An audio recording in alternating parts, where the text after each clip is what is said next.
Бүгүнкү көрсөтүүдө Нурлан Мотоев президенттикке талапкерлигин койду.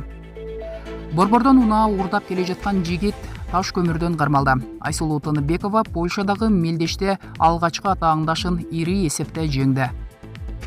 Атамбаевдин бутунун тырмагына операция жасалды. Ак үйдүн айланасынан алынган тосмолорду кайда колдонушат? Мына ушул жана башка жаңылыктар алдыдагы мүнөттөрдө толугу менен.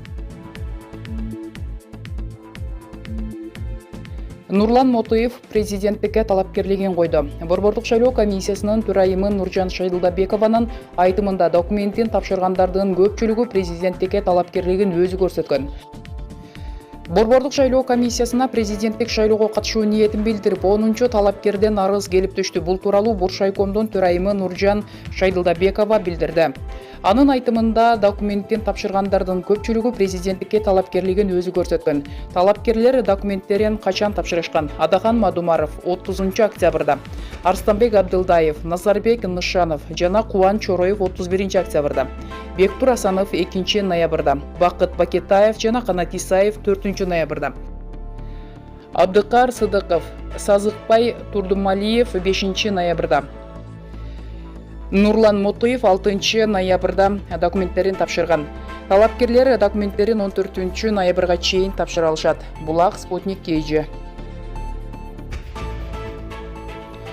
Борбордон унаа уурдап келе жаткан жигит таш көмүрдөн кармалды. Бишкек шаарынан белгисиз адамдар Honda Fit автоунаасын уурдап Ошко сатуу үчүн алып келе жатышканда таш көмүрдөн кармалды. Бул тууралуу Жалал Абад облустук ички иштер бөлүмүнүн жол коопсуздук кызматынын ага инспектору Айбек Сатыбалдиев билдирди. Маалым болгондой, Бишкек шаарынын 1-май райондук ички иштер башкармалыгынын кызматкерлери тарабынан 6 ноябрь күнү аталган район тараптан ак түстөгү Honda Fit автоунаасын белгисиз кылмышкерлер уурдап, алдын ала маалыматтарга караганда Жалал Абад облусу тарапка кеткен тууралуу шашылыш маалымат WhatsApp аркылуу келип түшкөн. Андан көп узабай аталган автоунаа таш көмүр шаардык жол коопсуздук кызматы бөлүмүнүн кызматкерлери тарабынан Бишкек Ош унаа жолунун 449-чакырымынан токтотулган. Уурдаган жаран 2003 жылы туулган жаран болгон. Өзүнүн айтымында туруктуу жашаган жери жок, балдар үйүндө чоңойгон. Автоунааны Ош тарапка сатканы алып бара жаткан. Аталган жаран таш көмүр шаардык ички иштер бөлүмүнүн ыкчам тергөө тобуна өткөрүлүп берилди деп билдирди Сатыбалдиев. Булак Турмуш KG сайты.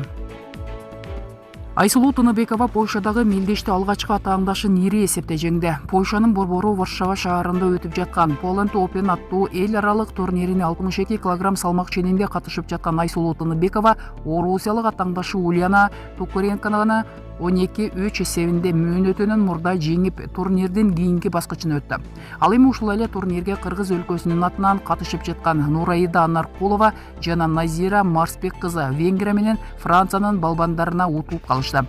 4 ноябрда башталган бул турнир 8 ноябрда жыйынтыкталат. Аялдар арасындагы күрөш боюнча мелдештер 6-7 ноябрь күндөрү белгиленген. Булак Супер KG сайты. Атамбаевдин бутунун тырмагына операция жасалды. Парламенттеги КСДП фракциясынын депутаты Ирина Карамушкина 4 ноябрда номер 47 түрмөдө отурган мурдагы президент Алмазбек Атамбаев менен жолугуп чыкканын билдирди.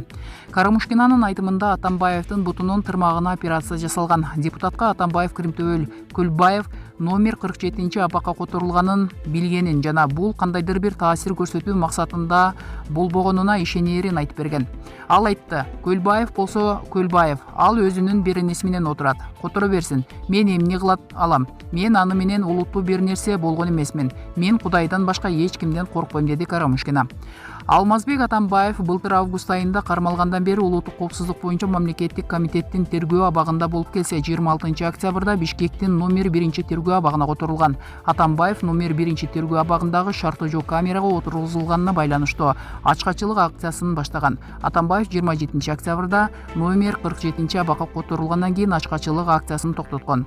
Быйыл июнда Бишкектин 1-май райондук соту Кримтөбөл Азиз Батукаевдин мөөнөтүнөн мурда түрмөдөн бошотулушу боюнча өкүм чыгарып, мурдагы президент Алмазбек Атамбаев 11 жыл 2 айга эркинен ажыратылган. Мүлкү конфискацияланган, мамлекеттик сыйлыктарынан ажыратылган. Августта Бишкек шаардык соту бул өкүмдү күчүндө калтырган. Булак Ринг KG.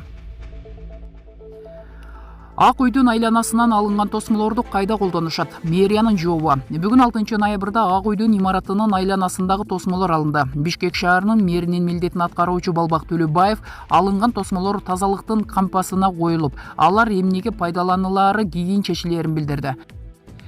Бул жерден алынган тосмолорду кайсы жакка колдонулаары тууралуу так пландар жок. Азырынча кампага жыйып коебуз. Кийин эмнеге колдонулат көрөбүз, деди Төлөбаев. Булак Назар Ньюс KG. Сонунбүбү Кадырова, ырчы, акын, жаңы бийлик кыркы чыга элек баладай, суук көздөн, суук сөздөн сактап калкалап өстүрүп алыш биздин милдет. Назар Ньюс маалымат агенттиги Сонунбүбү Кадырова менен баарлашып, кызыккан суроолорубузга жооп алдык. Сонунбүбү эже, Кыргызстанга конституциялык реформа керекпи? Бүгүн конституциялык реформага ашыкпаш керек деген саясатчылардын, юристтердин жоон тобу пайда болду го. Албетте кандай тоскоолдуктар болсо да конституциялык реформаны ишке ашырыш керек, анткени бул баш мыйзам башынан эле чала өлүк болуп жазылган. Бири-бирине каршы бир нелер толтура. Азыркы өлкөдө болуп жаткан башаламандык да мына ушунун негизинде болуп жатат. Биз эгемендүү эл катары өз менталитетибизге ылайык мыйзамдар менен жашашыбыз зарыл. Мына ошондо гана өсүп өнүгүү деген болот. Ушул маселенин үстүндө Чоюн Өмүралиев деген агабыз өмүрүн арнап, көз майын коротуп, акыл парасатын төшөп, көп жылдан бери иштеп, жазып келе жатат. Садыр Нуркожоевич ушул инсанды чакырып, сүйлөшүп, кеңешип көрсө жакшы болот эле. Эми Садыр Нуркожоевич конституциялык реформага ашыкпаш керек деген топко туруштук бере алабы? Туруштук бере алат, анткени конституциялык реформанын зарылчылыгы жок дегендер эскиге көнүп, жаңы жашоону каалабай, ушул замандан майлуу орун таап, ыңгайлашып алгандар. Алар жегичтер, түлкүлөр, чөөлөр, май талкандан айрылып калбайлы деп жан талашып жатышат. Эмне үчүн мурун аны элдик лидер деп таанууга аракет кылган саясатчылардын көпчүлүгү азыр ишин жөндөй албайт деген сыяктуу пикирлерди айта башташты. Алар бийлик алмашуу мынчалык тез жана оңой болбойт деп ойлошкон. Кырдаал булар күтпөгөндөй болуп кетти. Мурун мактап, артыкчылыгын баса белгилеген саясатчылардын көпчүлүгү Садыр Нуркожоевичке оппонент болуп калышты. Ошон үчүн элге жаман көрсөтүү максатында ыгы келсе да, келбесе да сындап, калпыс коомдук пикир жаратууга аракет кылып, жалындуу сөздөрдү сүйлөп жатышат. Тагыраагы анын ийгилигине ичтери күйүп жатат. Президенттин милдетин аткаруучу бүгүн бирди, эртең башканы сүйлөп, президенттик жана өкмөт башчылыкка даяр эмес деген сындар айтыла баштады. Андай сындар жүйөлүү элеби? Негизи Садыр Нуркожоевичтин ойлорунун өзөгү таза, түпкүрүндө жамандыгы жок. Ошол сөздү да ар түрдүү сүйлөткөндөр жыра тартып, өзүнүн качанкы чирип өткөн идеяларын таңуулагандар болуп жатса керек. Менин байкашымча Садыр Нуркожоевичке өзүнүн 30 жылдан бери догма болгон ойлорун керемет деп ынандыргысы келгендер бара калып жатышат.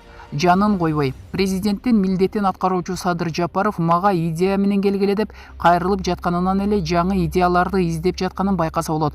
Ким эмне десе да баары жакшы болооруна мен бөркүмдөй ишенем.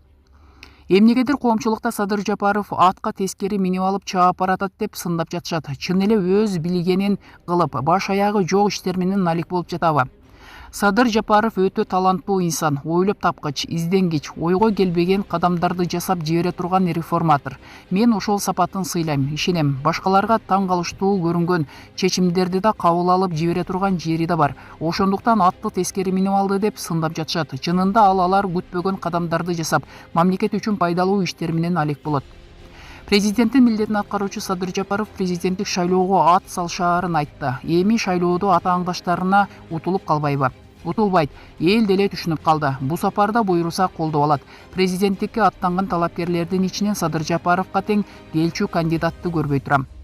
Неге Кыргызстанда эрте турган саясатчынын баары эле президент болууга ашыгышат? Себеби Кыргызстанда көзөмөл жок. Президент болгон адам эсеп чот бербейт. Аны кылмыш, муну кылмыш болуп жүрүп кетип калам. Дагы өмүр бою мамлекеттин кароосунда болом деп кыялдангандар көп. Бирок алы келбей куулуп кетип жатпайбы? Президент болуш эле оңой дейсиңби? Жаңы бийлик шайлоону административдик ресурсу жок чыныгы атааңдаштыктын негизинде өткөрүүгө күчү жетеби? Күчү жетет, буйруса адилеттүү административдик ресурсту колдонбой чыныгы атааңдаштыктын негизинде таза шайлоо өткөрөт. Бирок көнүп калган эски саясатчылар тоскоол болушу мүмкүн. Шайлоодо тоскоолдуктар болбош үчүн бардык мамлекеттик кызматтарга жаңыча ой жүгүрткөн жетекчилер келиши керек эле. Баарын алмаштырууга үлгүрбөй калды. Алар жаңы бийликке эски ыкмаларын колдонуп, шайлоодо кыйынчылык жаратышпаса экен. жаңы бийликтин аракеттерин колдоого алса болобу? Албетте колдоого татыктуу, ойлору туура, жолу төз, ачык жана сергек. Бирок ошол ойлордон чаргытып, жыра тартып, тумандатып жаткандар да бар. Биз коомчулук жаңы бийликти колдошубуз керек. Жардам берип, идеяларды сунуш кылып, колдон буттан алышыбыз зарыл. Азыр жаңы бийлик кыркы чыга элек баладай суук көздөн, суук сөздөн сактап, калкалап өстүрүп алыш биздин милдет. Баса айрымдар Садыр Жапаровдун колдоочулары башка талапкерге ооп кетти деген пикирлерди айтып жатышат го. Анын баары жалган сөз. Чынында мынчалык эли менен, журту менен түрлө колдогон саясатчы буга чейин болгон эмес. Садыр Жапаровдун талапкерлери эч жакка ооп кетиши мүмкүн эмес. Тескерисинче, башка саясатчыларды колдогондор Садыр Жапаровго ооп жатат. Сонун бебеже, айрымдар Садыр Жапаров бийликке күтүлбөгөн, ойдо жок жерден келди десе, айрымдар тымызын даярдык болгонун айтышууда. Ал бийлик алмашаарын билгенби? Садыр Нуркожоевич өзү көп жыл элдин таламын талашып, чындыкты айтып келгендиги үчүн эл колдоого даяр болуп калган. Өзү да даяр болуп келди. Негизи шайлоо жакшы өтпөсө, эл көтөрүлүп чыкканы калган. Демек, бул кырдаал дал өзүндөй болбосо да кандайдыр бир деңгээлде бийлик алмашаары белгилүү болуп калган. Бийлик алмашканда Садыр Жапаровдун бийлик башына келгени мыйзам ченемдүү эле көрүнүш. Себеби мындай учурда жоопкерчиликти моюнга алганга андан башка эч ким даай албайга эмес. Садыр Жапаров бийлик башына каралардын күчү менен келди же күтүлбөгөн жерден келдиби? Эмнегедир ал бийликке келгенден бери аны каралар менен байланыштыргысы келгендир арбын болууда. Эң негизгиси Жапаров эл деген адам, мынчалык элдин таламын талашкан саясатчы боло элек. Ким эмне деп караласа да, ал элдин колдоосу, элдин жардамы менен келди. Жаңы бийликтин коррупционерлерди кустурам деген демилгеси мындан ары токтоп калбайбы? Токтобойт. Президент болуп калса мындан да катаал эреже, мыйзамдар кабыл алынат. Аны азырынча айтпай турса керек деп ойлойм. Себеби эл ошону жасатат. Эл азыр башка, элден чыга албайт. Жаңы бийликти башка мамлекеттер тааныбай жатканы мамлекет үчүн опурталдуу эмеспи? Башка мамлекеттер шайлоо өтсө тааныйт. Албетте толук кандуу бийлик болбогондугу үчүн ишеничтүү мамиле болбойт. Бирок бул мыйзам ченемдүү эле көрүнүш. Булак Назар Ньюс KG.